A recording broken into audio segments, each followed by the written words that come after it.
They clear-cut my timber. Not a few trees, not a misunderstanding, but a full sweep like the land didn't belong to anyone at all. And the worst part wasn't even the money. It was the way they looked me in the eye like I was the one in the wrong. I've owned that land for a long time, out in the hills of southeastern Ohio, just outside a place most folks wouldn't recognize unless they grew up nearby. Rolling ridges, hardwood forest, the kind of quiet you can feel in your chest. About 58 acres give or take, mostly oak, hickory, some black walnuts scattered through the lower slopes, and a few cherry trees that always caught the light just right in late afternoon. It wasn't just land to me. It was something I built slowly, year by year, walking it, learning it, marking it, protecting it. I didn't buy it thinking I'd get rich quick. I bought it because I wanted something steady, something that didn't lie or shift on you. Trees don't do that. They grow at their own pace. And if you take care of them, they take care of you. I had a plan, a long one, selective harvest maybe every decade. Let the good ones mature, maximize value, keep the forest healthy. I worked with a consulting forester named Dale, older guy, knew timber like some people know scripture, and together we mapped everything out. Every boundary line marked clear with bright orange paint, steel pins set deep every 100 feet or so, survey records filed clean. There was no confusion about where my land started or ended, none. For nearly 10 years, I barely touched the timber, just maintenance, thinning out the weak stuff, letting the strong grow tall. Those trees weren't just wood. They were time, patience, discipline, and yeah, eventually money too, but earned the right way. Then came the new neighbors, Caleb and Marissa Dunn. They bought the property bordering mine on the South Ridge, paid cash from what I heard, came in fast, talking faster, calling it their mountain investment, even though anyone local would have just called it hills. First time I met Caleb, I was walking my boundary line like I usually do every couple weeks, just checking marks, making sure nothing's been tampered with, and he comes up the trail smiling like we'd known each other forever. Firm handshake, real confident, the kind of guy who talks before he listens. He said something like, "Heard there's good timber out here. We're looking to make this place work for us." I told him, plain and simple, "Yeah, there is, but it takes time if you want to do it right."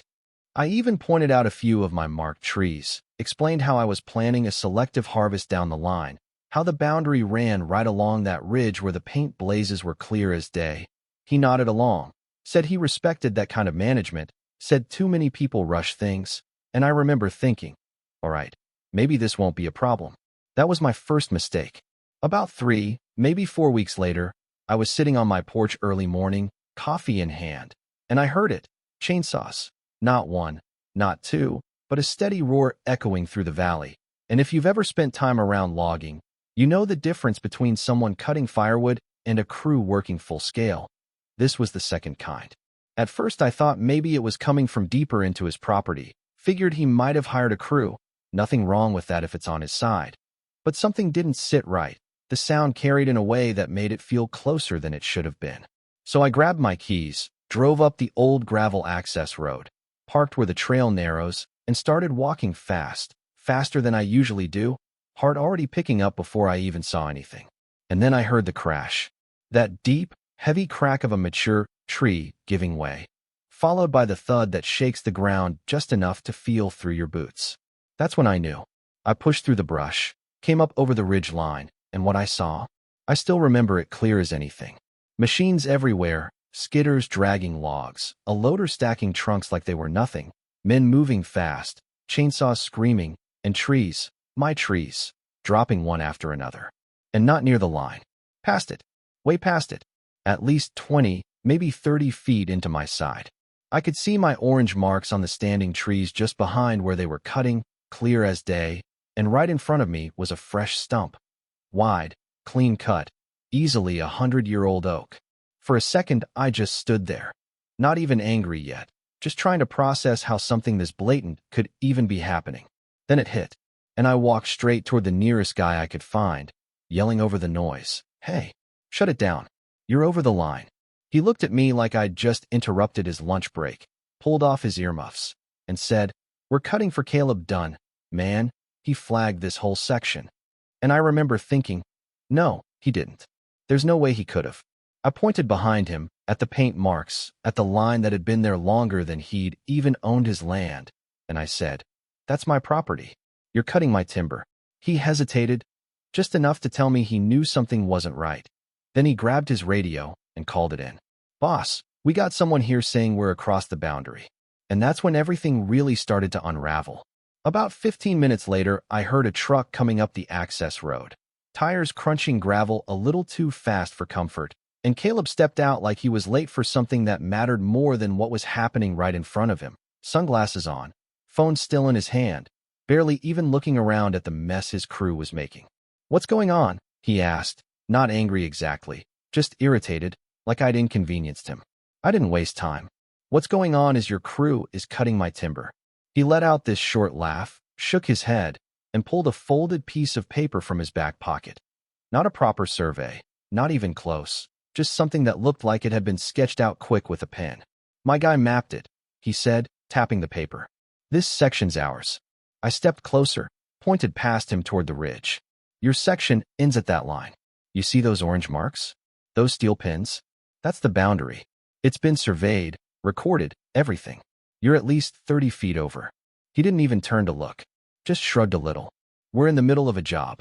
We'll sort it out later. And that right there. That's the moment I realized this wasn't a misunderstanding. Shut it down. I said, steady this time, not yelling anymore. Right now. He smirked, just barely. Or what? I held his gaze.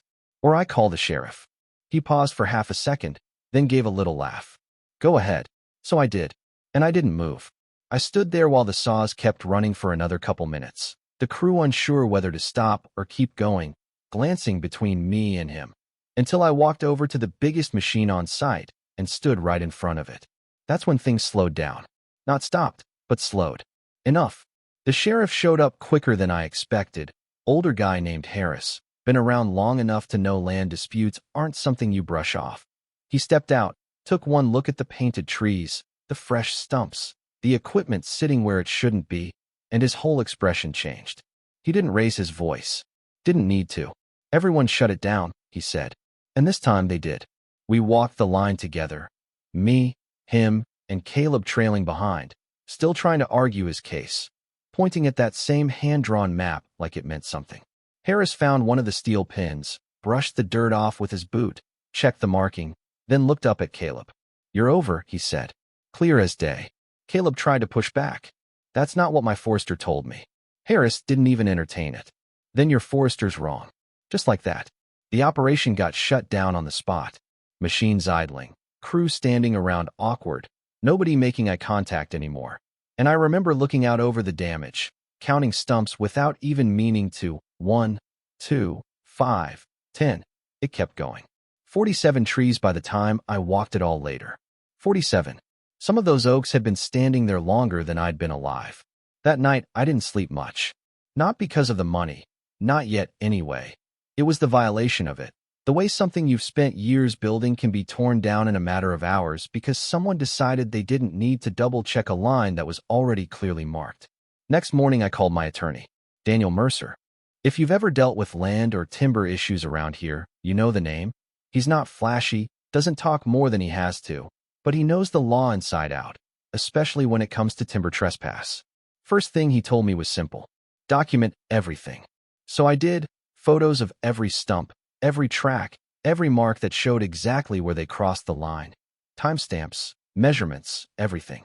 Within 2 days, Daniel brought in an independent forestry appraiser, a woman named Lisa Crowley, sharp, methodical, the kind of person who notices details most people miss.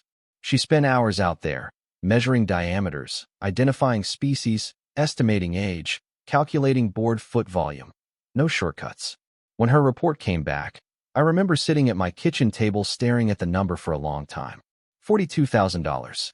That's what those trees were worth standing, not cut, not dragged, not left to dry in someone else's yard, but standing where they belonged. And that's when Daniel leaned back in his chair and said something that shifted the whole thing. In Ohio, he said, timber trespass can come with triple damages. If we can show it was willful. Willful, not a mistake, not confusion, a choice.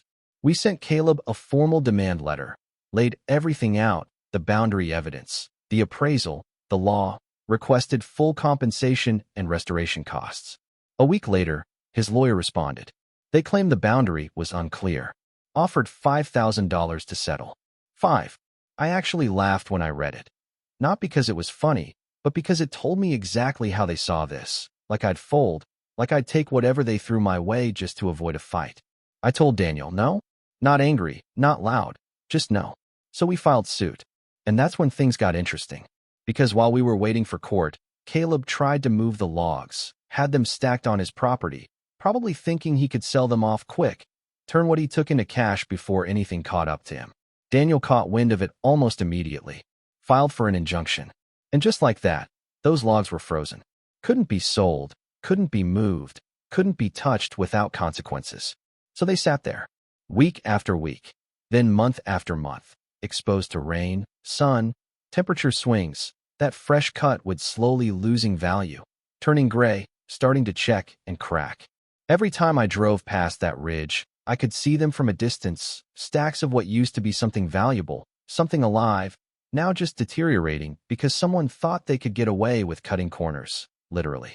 And I'd be lying if I said there wasn't a part of me that found a little satisfaction in that. Not enough to make up for what was lost, but enough to remind me that time doesn't always favor the person who tries to rush it. The court date took months to come around, longer than I wanted, but that's how these things go. Paperwork, motions, delays. Meanwhile, life keeps moving, except there's this weight sitting in the background of everything you do. Then finally, the day came. And walking into that courtroom, I wasn't nervous, not really, just focused. Because by that point, this wasn't just about trees anymore. It was about whether someone could ignore clear boundaries, take what wasn't theirs, and then pretend it was all just a misunderstanding. And I wasn't about to let that slide. The courtroom itself wasn't anything special. Plain wood benches, soft hum of fluorescent lights, that faint smell of old paper and coffee that never really leaves a county building. But when you're sitting there waiting for your case to be called, it feels heavier than it looks, like everything you've been carrying for months is about to land all at once. Caleb was already there when I walked in, sitting with his attorney, leaning back like he still believed this might go his way. Marissa sat next to him, quiet, arms crossed, not looking at anyone. For a second, I wondered if she knew how deep this had gone, or if she'd just been along for the ride the whole time. Hard to tell with people like that. Daniel gave me a quick nod, nothing dramatic, just that calm, steady confidence he always had. Like he'd already run the whole thing through his head a dozen times and knew exactly where it would land. When the judge walked in, everything shifted. Judge Everett Collins. Older man, gray hair, voice that didn't need to rise to carry across the room. And you could tell right away he wasn't someone who liked having his time wasted. Folks around here said he grew up in timber country himself, worked land before he ever wore a robe. I didn't know if that would help or not, but it meant one thing for sure. He understood what a tree actually was. The case started simple. Daniel laid out the facts clean, no fluff, no theatrics. Property boundaries clearly surveyed and marked, documented maintenance over nearly a decade, photographic evidence of encroachment, and a detailed appraisal of the timber taken. Everything lined up, piece by piece, like it had been waiting for this moment. Then came Caleb's side. His attorney tried to frame it as confusion, overlapping maps, unclear lines, reliance on a forester who supposedly misidentified the boundary. He even held up that same hand-drawn sketch like it carried weight in a room like this. And I remember watching the judge's face while he spoke, not interrupting, not reacting much, just listening. Then Daniel called Lisa to the stand.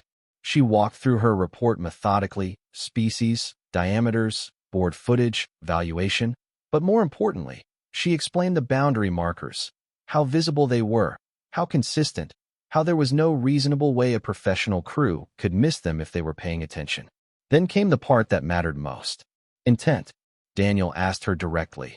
In your professional opinion, would this level of encroachment occur by accident under standard forestry practices? She didn't hesitate. No, just one word. But it landed. After that, Daniel brought up the photographs, close-ups of the orange paint blazes, the steel pins, the stumps sitting well inside my property line, and then a wider shot showing the crew actively cutting past those markers, not near them, not approaching them, past them. Clear, deliberate, hard to argue with. Caleb finally took the stand himself. And for the first time since all this started, he didn't look as confident, still trying, still pushing the same story, but there was a crack there now. I trusted my forester, he said. Daniel stepped closer, calm as ever. Did you personally verify the boundary before authorizing a full logging operation? A pause. No. Did you instruct your crew to stop when the boundary was questioned? Another pause. Longer this time. No. And when the property owner told you directly you were cutting his timber, what did you do? Caleb shifted in his seat. I told him we'd sort it out later. There it was. Not a mistake. A decision. You could feel it in the room. That quiet shift when everyone realizes how this is going to end, even if the words haven't been spoken yet. Closing arguments were short. Daniel didn't need to stretch it out. He just tied everything together, brought it back to the law, to responsibility, to the fact that clear boundaries exist for a reason, and that ignoring them isn't an accident when the evidence says otherwise. The judge took a brief recess. 10 minutes, maybe 15, but it felt longer sitting there, waiting, listening to nothing but your own thoughts. Then he came back, sat down, looked over the room once, then straight at Caleb.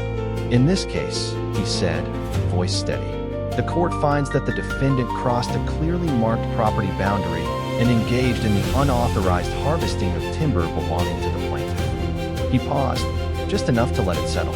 The evidence supports that this action was willful, and that word again, willful. In accordance with state law, the plaintiff is entitled to triple damages. No buildup, no drama, just fact. $126,000, plus legal fees and court costs. You could hear a pin drop. Caleb didn't say anything at first, just stared forward like he hadn't quite caught up to what he'd just heard. His attorney leaned in, whispering something, probably already thinking about appeals, about next steps, about anything that might soften the blow. But there wasn't much to soften. Payment due within 60 days. That was it. Outside the courtroom, things felt strangely quiet, like all the tension had burned off at once, leaving behind something lighter, but not exactly relief, more like closure with a rough edge. Caleb tried to avoid me on the way out, but for a second our eyes met, and there wasn't anger there anymore. Just something tired. Maybe regret, maybe frustration. Hard to tell. He did file an appeal. Didn't change a thing. Higher court upheld every dollar. In the end, he had to refinance his house to cover it. That investment he talked about so confidently ended up costing him more than he ever planned to make. And those logs, they never left his yard until they were barely worth hauling. Months of weather took their toll. Cracks running through the ends, discoloration setting in, value dropping day by day. By the time everything was settled, they were a fraction of what they'd been when they stood in my woods. I had them hauled off eventually. Salvage mill took them for about $3,000 total. $3,000 from what had once been $42,000 standing strong on that ridge. That part still stings, if I'm being honest. Because even when you win, you don't really get back what was lost. The land looks different now. More light coming through where those trees used to stand. New growth starting to push up, trying to reclaim the space. Forests heal, slowly, on their own terms. But they remember too, in a way. And so do I. I still walk that boundary line every couple weeks. Check the marks. Make sure everything's where it should be. Not because I don't trust it, but because I've learned what happens when someone else decides those lines don't matter. Now here's the thing I keep coming back to. Was it greed that drove him? Thinking he could squeeze a little more out of the land faster than it was meant to give? Or was it pride? That refusal to admit he might have been wrong even when the signs were right in front of him. Because if he had just stopped when I first said something, just paused, checked the line, made one phone call, none of this would have happened. No lawsuit. No six-figure judgment. No wasted timber sitting gray in a yard. Just a conversation. Maybe even a handshake. But that's not the road he took. So what do you think? Was it an honest mistake that got out of hand? Or a calculated risk that backfired when someone finally pushed back? I'm curious where you land on that. Drop your thoughts in the comments. Because out here, lines matter, and once they're crossed, things don't always grow back the way they were.